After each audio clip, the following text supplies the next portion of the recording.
ቅድስት ቤተ ክርስቲያን ስርጎት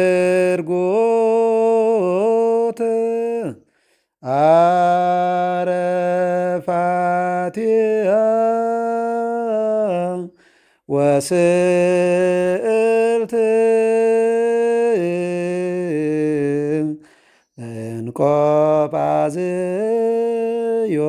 እንቆጳዝዮን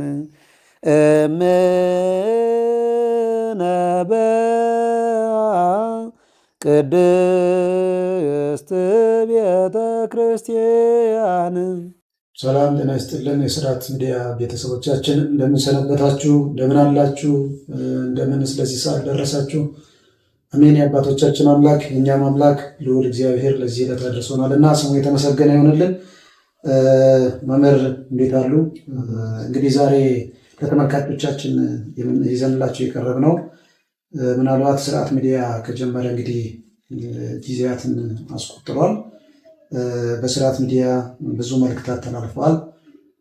ብዙ ተመልካቾችም እየተመለከቱ እየተከተሉ ነው ያሉትና እንደው እስካሁን ከመጣንባቸው አመጣጥ አንጻር እንደው የስርዓት ሚዲያ ዓላማ ምንድን ነበር የሚለውን እንጀምርና ዛሬ እሱን ነው እስካሁን እያብራራናቸው እያስተማርናቸው እያየናቸው ከመጣናቸው አሁን ደግሞ ሌላ ክፍል ውስጥ ልንገባ ስለሆነ ያው ተያያዥ ቢሆንም ግን ደግሞ ከክፍሉ ሁለተኛው ክፍል ልንገባ ስለሆነ እስካሁን ይዘናቸው በመጣን ከተጀመረ ጀምሮ እያስተላለፍናቸው የነበሩት የስርዓት ሚዲያ መርሃ ግብሮች እነሱን እናያለን። ግን መጀመሪያ የስርዓት ሚዲያ ዓላማው ምንድን ነበረ? ስርዓት ሚዲያ የተጀመረው የስርዓት ሚዲያ ዓላማ ያው የቤተክርስቲያን ዓላማ እንደሆነ ይታወቃል። ግን ከቤተክርስቲያን ዓላማነቱ አንጻር ምንድን ነው ማሳካት ያለበት አስበው የተነሳው ምንድን ነው የሚለውን እስኪ እነሱ ጊዜ ይስጥልን። እንዴት ቆዩ? እንዴት አሉ? ሰውተም ተመልካቾቻችን እንዴት አላችሁ? ሁላችሁንም እንግዲህ ያው ሰላምታችን ይደረሳችሁ። ያው ዓላማው ምንድን ነው የሚለው እስካሁን በሰራ ነው የምንገመግመው። ዓላማው ምንድን ነው ሲባል ወደፊት የምንሰራው ምሽስ ሰይጣንን መስማት የለበትም። ወዳጆች በትምህርት ያገኙታል። ደግሞ ያው ሰይጣን ከተነገረ በኋላ ነው የሚሰራው ይባላል እና ንግግር ስለሆነ ወደፊት ያለውን እሱን እንተዋለን፣ በስራ ስለሚገለጥ ማለት ነው። እስካሁን ባለው ግን ስርዓት ሚዲያ ምንድን ነው ዓላማው ምንድን ነው የሚለው በተወሰነ ደረጃ ለማሳየት ሞክረናል። ስንጀምር የተወሰኑ ሁኔታዎችን አይተን አጥንተን ጊዜውን ተመልክተን አሁን ያለው ትውልድ የት ጋር ያለው፣ ምን ያስፈልገዋል፣ ቤተክርስቲያኒቷ ምን ላይ መስራት አለባት፣ እንደው የአቅማችንን ያህል ለቤተክርስቲያን አስተዋጽኦ ማድረግ ብንችል ብለን አይተን ነው ስርዓት ሚዲያ መሰረት ነው የጀመርነው እና ስንጀምረው በዋናነት ከስሙ ነው መነሻ ያደረግነው። ስሙ ምንድን ነው? ስርዓት የሚመለከት ነው። ከዛ ስርዓት ስንል ግን ሰፊ ነው። ብዙ ሰው ስርዓት ሲባል ስርዓተ ቤተክርስቲያን ወይ ስርዓተ ቅዳሴ ስርዓተ ድግ ሊል ይችላል። ግን ስርዓት የማይዳስሰው ነገር የለም። ሁሉ ነገር ስርዓት መሰረት ያደረገ ነው። ተፈጥሯችን፣ አኗኗራችን፣ ሁሉ ለንተናችን ስርዓትን መሰረት ያደረገ በመሆኑ ያንን ሰፊ ቅኝት መነሻ በማድረግ ነው መጀመሪያ ዓላማውን መሰረት ያደረገው እዛ ላይ ነው። ስለዚህ ምን ዓላማ ይዞ ነው የተነሳው ሲባል ስርዓትን ማሳወቅ ማለት እንግዲህ በተወሰነ ደረጃ እያንዳንዱ የስርዓት ሂደት እያወቅን እየሰራን እየተገበርን እየሰራን እግዚአብሔር የሚደሰትበት ደረጃ ላይ ማድረስ ነው ወደፊት ያለው እንዳልሆነ እና በዛ አንጻር ስናየው የተመሰረተበትን መሰረታዊ ዓላማ ለማሳካት በጣም ትንሽ ነጥብ ሂዷል ብዬ አስባለሁ። በጣም ትንሽ ነጥብ ገና ብዙ ይቀራል፣ ግን በጣም ትንሽ እርምጃ ግን ሞክረናል እና ዓላማው ይሄ እስካሁን የሰራናቸው ማሳያዎች ናቸው። ለምንድን ነው የተመሰረተው ከተባለ እስካሁን የሰራናቸው በሰፊው ለመስራት ወደፊት እንደ መቅድም ያየናቸው ናቸው። ዋና ግን ገና ነው። ዋናው የስራችን ክፍል ወደፊት ያለው እንደ መቅድም ግን እስካሁን ያየናቸውንና የሰራናቸው መሰረት አድርጎ የተነሳ ነው። ወደፊት ደግሞ እግዚአብሔር እንደፈቀደ ቤተክርስቲያኒቷ ብትሆን ብለን የምንመኘውን የድርሻችንን ያህል ለጣጣር ለማስቀመጥ ቃልት ያሰማልን። በጣም ጥሩ መምህር። እንግዲህ እንዳሉት የስርዓት ሚዲያ ያው ከስሙ መነሻነት ማወቅ ይቻላል። ስርዓት ሲባል ስርዓት መመስረት ስርዓት ማውጣት ሳይሆን ስርዓትን በስራ ላይ መዋል ነው። የነበረውን ስርዓት የነበረውን ትውፊት የነበረውን የቤተክርስቲያኒቱን ሁለንተናዊ ስርዓት በተግባር እንዲውል ስርዓት የሚለው እንዳለ ያውቃሉ፣ ግን ስርዓቱ ምን ይመስላል የሚለውን የቤተክርስቲያን ስርዓት ማሳወቅ ነው ዓላማው። እንግዲህ የኛ ሚዲያ ያው ቅድም እርሶም እንደገለጡት ይዞ የተነሳው ይሄን ነው። ሌላ ለጊዜው ያሉትን ነገሮች በጊዜያዊነት የሆነ ነገር ሰርቶ የሆነ ነገር አድርጎ የሆነ ነገር ብሎ ከዛ በኋላ እረፍት ማድረግ ዞር ማለት አይደለም። ያው መቀጠል ነው። በዚሁ ቤተክርስቲያንን ማሳወቅ ለምዕመናን ስርዓቷ ምን ይመስላል፣ ህጓ ምን ይመስላል፣ ያ ስርዓትስ እንዴት እየተፈጸመ ነው፣ አሁንንም ጭምር ማሳየት እያሳየንም ጭምር ነበረ። ያው ስናሳይ ስርዓቱን እየተናገርን ከስርዓቱ መካከል ደግሞ እየተተገበሩ ያሉትን እየተናገርን ነበር።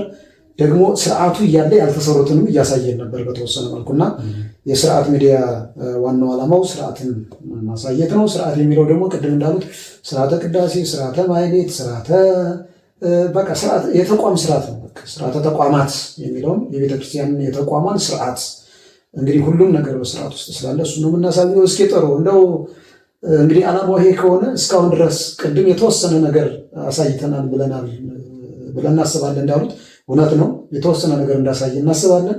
ያው ገና የሚቀጥለው ነው ትልቁ የሚበዛው ረጅሙ የሚቀጥለው ነው። ግን ምን አሳይተናል? እንደው ከግቡ አንጻር የተወሰነ ሙከራው ምን ይመስላል የሚለውን ምስኪን ነው የተወሰነ ያው ምናልባት ሾትም ይጨምሩበታል ብዬ አስባለሁ። እንግዲህ ስንጀምር እንዲያጋጣሚ ሆኖ እግዚአብሔር እንደው ቸርነቱ በዝቶ ነሐሴ 1 ነው ወደ አየር ላይ የወጣው ወደ ተመልካቾቻችን የደረሰው የእመቤታችንን የፍልሰቷን ጾም ምክንያት በማድረግ ስለነበር ተከታታይ ስራዎችን ለመስራት እድል አግኝተናል። ደግሞ በሌላ በኩል ደግሞ እንደ መጀመሪያ ስራ ልምድም ሁኔታዎችን ከአለመግባባት ከኛ ልምድ ሁኔታ አንጻር እንደው በሰፊው መስራት እያለብን ደግሞ ያሰራናቸዋል። በመጀመሪያው ላይ እኔ አሁን እየሳስበው እንደው ይገርመኛል። ማለት ገና መጀመሪያ ስለነበር ብዙ ነገሮችን ፊት ለፊት ለማድረግ እየተቸገረ ነበር። መቅረጹ አለ፣ አየሩ አለ፣ ይሄ ደመናው አለ፣ ይሄ ጨለማው አለ። ብዙ ለውጥ ላይቱም የተስተካከለ አልነበረም እና ክረምት ነበር። አሁን ያንን ለመስራት እንደገና ውዳሴ ማርያም ተርጉመን መተን እንደገና መልሰን ለቀረጻ ስንቀመጥ ድካሙ አለ። የመሳሰለው የተወሰኑ ተጽዕኖዎች ቢኖሩትም ግን ደግሞ ተከታታይ ስራ ለመስራት በጣም ጥሩ ምቹ ነበር። ውዳሴ ማርያሙን ቅዳሴ ማርያሙን ከሞላ ጎደል በጣም ከረዥሙ ደግሞ አጭር ትንሽ ነገር ለመስጠት ሞክረናል ማለት ነው። የመጀመሪያው በሱ የእመቤታችንን ፍልሰቷን እንዴት መጾም አለባቸው ብለን ጀመር። ይሄ ስርዓተ ሱባኤው ምን መሆን አለበት፣ ከማን ምን ይጠበቃል እያልን ተመልክተናል። የአገልጋዮቹን፣ የተገልጋዮቹን፣ የገዳማቱን በተቻለ መጠን እሱ እንደው ዞር ብለው ቢያዩት ተመልካቾቻችን በጣም ጥሩ ልምድ ያገኙበታል። እግዚአብሔር ቢፈቅድ ደግሞ የሚቀጥለው እንደው ከሰኔ ጀምሮ እንሰራበታለን የሚል ሀሳብ አለ እና እሱ ላይ ሰርተናል። ከዛ ደግሞ መሀል ጣልቃ የሚገቡ በዓላት አሉ፣ ደብረ ታቦርን ጨምሮ ይሄ የዘመን መለወጫውን ጳጉሜን ይሄ እንደው በተቻለ መጠን ዝግጅት እያደረግን እንድናከብራቸው ቀድመን ማሳሰቢያ እየሰጠን የበዓሉን ማንነት ለማሳየት ሞክረናል ነው። አሁን ይሄ ቅድም ካልኩት ከልምድ አንጻር አሁን እንኳን የተወሰነ የያዝናቸው ልምዶች አሉ። ከዛ ደግሞ ነገ የበለጠ እያደገ ይሄዳል። ይሄ ሁልጊዜም እውቀት ተግባር ነው። በነገራችን እውቀት ፊደል አይደለም። የእውቀት ትልቁ ትርጉም በተግባር ሰው እያወቀ ሲሄድ ነውና እሱን ሰርተናል። ከዛ በኋላ እንግዲህ ቅድም እንዳልኩት የዓመታዊ በዓላትን የተወሰነ እያደረግን ከሄድን በኋላ አሁን የጀመርነው ይሄ ስርዓተ ቤተክርስቲያን የሚለው ስርዓተ ቤተክርስቲያንን ማየት አለብን፣ ማወቅ አለብን። ምክንያቱም መጀመሪያ ሰው ከስርዓቱ ነው መነሳት ያለበት። አሁን ያለው ይሄ ብዙ ጥንቅጥ ወይም ይሄ መልክ አልባ ማንነታችን ከስርዓት አለማወቅ ጭምር ነው የመጣው። ስርዓት ካለመረዳት፣ አቅምን መጠንን ካለማወቅ፣ የኔ ድርሻ የትኛው ነው፣ የኔ ኃላፊነት የድረስ ነው ብሎ ካለመረዳት፣ ከላይ ያለው አንዳንዱ እስከ ታችኛው ወርጄ ልፈትፈት ይላል። ከታች ያለው ደግሞ አላቅሙ ላይ ወጥቼ ደግሞ ልስራ ይላል። አንዳንድ ጊዜ ደግሞ ላይ ያለው ላይ መሆኑን ይረሳል፣ የተቀመጠበትንም ይረሳል። ይሄ ስርዓት አልበኝነት በጣም በሰፊው አለና በተቻለ መጠን ቢያንስ ስርዓተ ቤተክርስቲያንን ማስረዳት መማር አለብን የሚሉ ተመልካቾቻችን እንደሚሰጡን ሀሳብ እኛም ጭምር እየተማርንበት የሚል ነው። ከስርዓተ ቤተክርስቲያኑ ደግሞ ስርዓተ ቅዳሴውን ለጥለን መጀመሪያ ከውስጥ መጀመር መልካም ነው። ከልብ ከውስጥ ስርዓተ ቅዳሴ እንግዲህ የቤተክርስቲያኒቷ የውስጡ አገልግሎት ነው። የመጀመሪያው በቃ የውስጡ አገልግሎት የመስዋዕቱ አገልግሎት ነው እና ከዛን ጀምር የሚል ስርዓተ ቅዳሴውን ጀመር። ስርዓተ ቅዳሴው ላይ ስንጀምር ደግሞ ነዋያቱ አሉ። ስርዓተ ቅዳሴ በዜማ በንባብ ብቻ የሚባል አይደለም። አብረው ልኡካኑ ከሰው ወገን ተመርጠው እንደሚገቡ ሁሉ ነዋያት ደግሞ ከነዋያት ወገን ተመርጠው ይገባሉ፣ ይቀድሳሉ ማለት ነው እና እንግዲህ ይቀደስባቸዋል፣ ክርስቶስ ይመሰገንባቸዋል። ስለዚህ እነሱ እንደው አሁንም በጥቂቱ ነዋያቱን ለማየት ሞክር።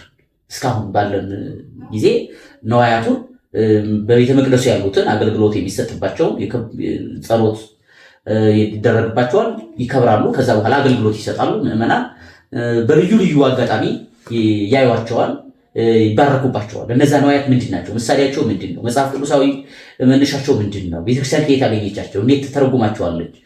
በዛ ውስጥ የሚሰጠው አገልግሎት ምንድን ነው የሚለውን እስካሁን እያየን ቆየን። ስለዚህ እስካሁን ያየናቸው ነው በጥቂቱ እነዚህን ይመስላሉ። እስኪ ጌታም እርሶትም ጨምሩበትና። በጣም ጥሩ ቃልት ያሰማንን መምህር። ያው ነው እንግዲህ ያየናቸውን ተወሰነ እንዲያስታውሱት ጭምር ነው ነካ እያደረግን ያለ ነው። ይሄም ተብሏል እንዴ ይሄም በሰዓት እንዲያ ተላልፏል እንዴ ምናልባት እንግዲህ ወደ ተከታታይ በኋላ ጭምር ነው እየቆየ ነው እየጨመረ የሚሄደው። ዕለታውን ካገኘው ጀምሮ ነው የሚሄደው። ወደኋላ ዙሮ ለማየት ጊዜም ላይኖር ስለሚችል ወደኋላ በጣም ብዙ ነገሮች እንደተላለፉበት እንድታዩት ጭምር ነው ይህን እያልን ያለ ነው። እንግዲህ ቅድም እንዳሉት ውዳሴ ማርያም ራሱ ስንነሳ ምናልባት ይሄ ውዳሴ ማርያም ትርጓሜ ሲተረጎም በተለያዩ ሶሻል ሚዲያ ይተላለፋል፣ ሁሌም ይተላለፋል። የተለያዩ መምህራን ያው ይተረጉማሉ በየቦታው። ዛሬ ያው ሶሻል ሚዲያውም ደግሞ በየአድባራቱ አለ፣ መምህራኑ በየግላቸው አለ እያስተላለፉ ግን የተለየ ነው ብዬ የማስበው የኛ ማብራሪያ ነው። በቃ ይዘቱን አሁን ትርጓሜ በባህሪው ዕለቱን ከዛ እየተብራራ እንዲህ እየተባለ ሰዓቱም የለም አስተምሮም የትርጓሜ አሰጣጥ ዘዴውም እንደዛ አይደለም። እየተረጎሙ መሄድ ነው እንጂ ይዘቱን እያብራራ ምን ይዟል የሰኞ ውዳሴ ማርያም እንደው አጠቃላይ ይዘቱ ምን ይመስላል የሚለውን ያን ያህል በጣም በተዘረዘረ መልኩ ለማስረዳት ከጊዜው ከትምህርት አሰጣጥ ስልቱም ጋር ብዙ የለም። እኛ ግን ያንን ምናልባት እየተተረጎመ ያለውን ይዘቱን ነገረ ክርስቶስን፣ ነገረ ማርያምን፣ ነገረ ቅዱሳንን በቃ ነገረ ስነ ፍጥረትን በዛ ውስጥ ያልተካተተ ነገር ስለሌለ እሱን ይዘቱን ነው ለማሳየት እየሞከርን የመጣ ነው። እንዳሉት ያው በዛ ውስጥ ብዙ ተጽዕኖዎች ነበሩ።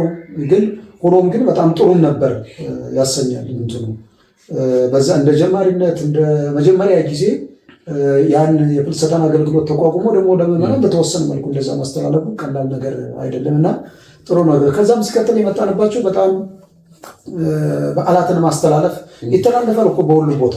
ግን ምናልባት የእኛን ሚዲያ የሚከታተሉ 10 ሰው ይሁን 50 ሰው ይሁን 100 ሰው ከሌላ ውስጥ ሳይገባ ከኛ ቶሎ ከገባ ቶሎ ይደርስለታል። ሌላ ምንም ነገር የለውም። ቶሎ መቼስ በለመደው አይደል የሚመጣው። የእንትኑም ባህሪ እንደዛ ነው። ሶሻል ሚዲያ ስንጠቀም የለመድነው ሚዲያ ነው ቶሎ የሚመጣል። ሁልጊዜ የምንከታተለው ሚዲያ ነው። ሲስተሙ ራሱ እሱ ስለሆነ ሌላ ሰው ብሎት ሊሆን ይችላል። ግን ደግሞ ቶሎ የሚመጣለት ሰው ዕለቱን አይቶ ቀኑን እንዲያስታውስ። አሁን ጳጉሜንን በደንብ ስለ ምጽአት ሰርተናል። የእመቤታችን ጾም እንዴት አለፈ፣ ካለፈ በኋላ እንኳ ያለፈበትን ሁኔታ ቢስተካከሉ ያልናቸውን አስቀምጠን እንግዲህ እንዴት ይስተካከሉ ያ እንግዲህ እኛ በጊዜው ለሚመለከተው ይሄ ይመለከታል ይሄ አይነቱን ክፍል ይመለከታል እያል አስቀምጠናል። እዛው ላይ ዞሮ ማየት ነው መመና የሚጠበቅባቸውና ከማን ምን ይስተካከል የሚለውን ጭምር አስቀምጠናል። የሚበረታታውንም አስቀምጠናል። ከትርጓሜ አሰጣጥ፣ ከማስቀደስ፣ ከመቀደስ፣ ከሰዓታት አቋቋም፣ ከምዕመናን ተሳትፎ በጣም ብዙ ነገሮች ነው የዳሰስንበትና እሱን ዞር ብለው ወደኋላ ማየት ነው ያለባቸው። በዓላቱንም የነ ዘካርያስን የነ መስቀልን በተወሰነ መልኩ እንትን ለማለት ሞክረናል። በኋላ እንዳሉት እንግዲህ ቋሚ ነገር ደግሞ አሁን ቅዳሴው እንግባ ብለን ይህን የቅዳሴውን ጉዳይ ስንጀምር ያው መጀመሪያ መገልገያዎቹ ነገሮች ከሌሉ ቅዳሴው የለም። ስለዚህ መገልገያዎቹን ነው መጀመሪያ ያየነው። መገልገያ እንግዲህ ከሰው ጀምረን ያየነው ከካህናት ቁጥር፣ ከካህናት ስልጣን፣ ለቅዳሴ የሚገባው ማን ነው።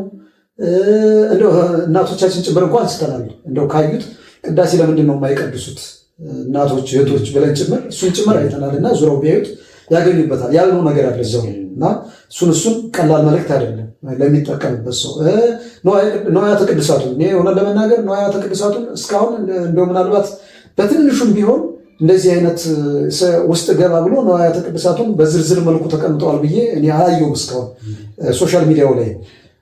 እንደገና ወደ ምሕረት ትምህርትም በዕለቱ በዓል ላይ ነው እንጂ ገባ ብሎ እንደው ታቦቱ ሁሉ ጊዜ ታቦት ስለሚወጣ በመውጣቱ ምክንያት ስለ ታቦት ብዙ ጊዜ ትምህርት ይሰጣል። ግን ጥያቄዎች ሁሉ ጊዜ ይነሳሉ። ግን ከዛ ውጭ ያሉ ንዋየ ቅድሳት አሉ። እነ መሶበ ወርቅን፣ እነ ተቋመ ወርቅን፣ እነ ማዕጠንተ ወርቅን፣ አጠቃላይ እነ ጻይልን፣ እነ ጽዋን የሆነ ሰው እንዲህ ይባላል ወይ ማይፈል የሚለው ቅርብ ሰው ቤተክርስቲያን ሲያስቀድስ የሚኖር ሰው እንዲህ የሚባል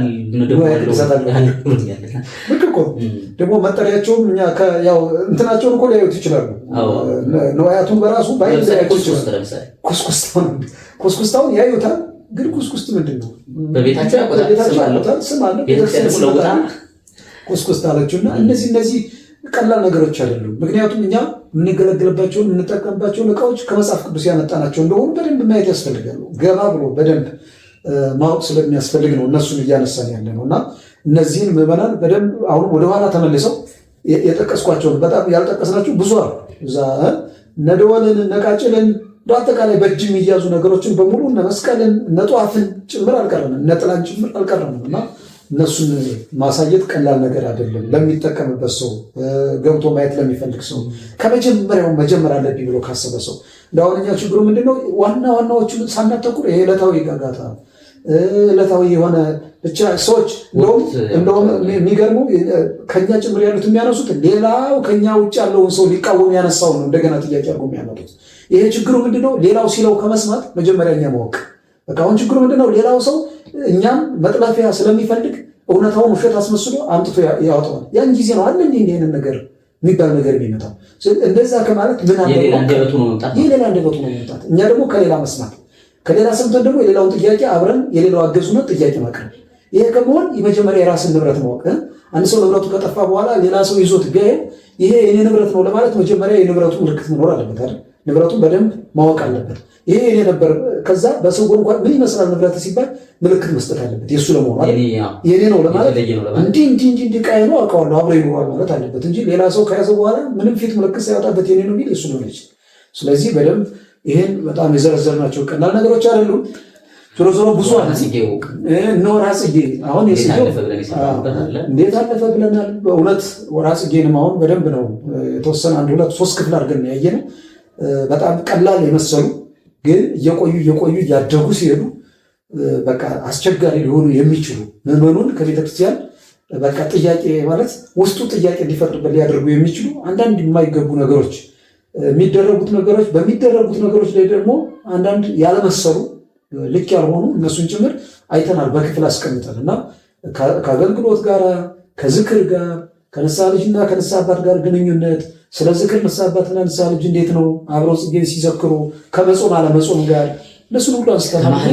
ከማህሌቱ ስርዓተ ማህሌት ጋር አንስተናል። እነ ከበሮን እነ መቋሚያን እነ ጸናጽልን አንስተናል። እነ ወረብን እነሱን ጭምር ስላነሳን ዘወር ብለው ቢያዩት በጣም ጥሩ ነው እንላለን። እንደው ከዚህ አንጻር መምህር እነዚህን በተወሰነ መልኩ ካመላከትናቸው እንደው ምዕመኑስ እንዴት እያዩ አሁን ይሄ የእኛን ሚዲያ እንደው ምዕመኑ ብቻ ሳይሆን ተከታታዮቻችን አጠቃላይ እንዴት አይተውታል ብለው ይገምታሉ? እርስዎ እንደው ከሚከተለው ሰው ቁጥር አንጻር ከሚሰጡት አስተያየት አለ ወይ? አስተያየት እየሰጡ ነው?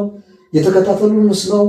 እንደው ሰውስ እየተጠቀመበት ነው? እውነት ነው? እኛ ዝም ብለን እንደው ማስተላለፍ ብቻ እየሆነ ነው? በእርግጥ ያው በዚች የተወሰነ ጊዜ ሰው የለውም አንልም፣ በቂ ነው ልንል እንችላለን። ግን እንደው ከትምህርትነቱ አንጻር አስፈላጊ ከመሆኑ አንጻር እየሰጠን ያለነው ይሄ ንዋያተ ቅድሳት አስፈላጊነታቸውን አንጻር እንደው ሰው እንዴት እየተከታተላችሁ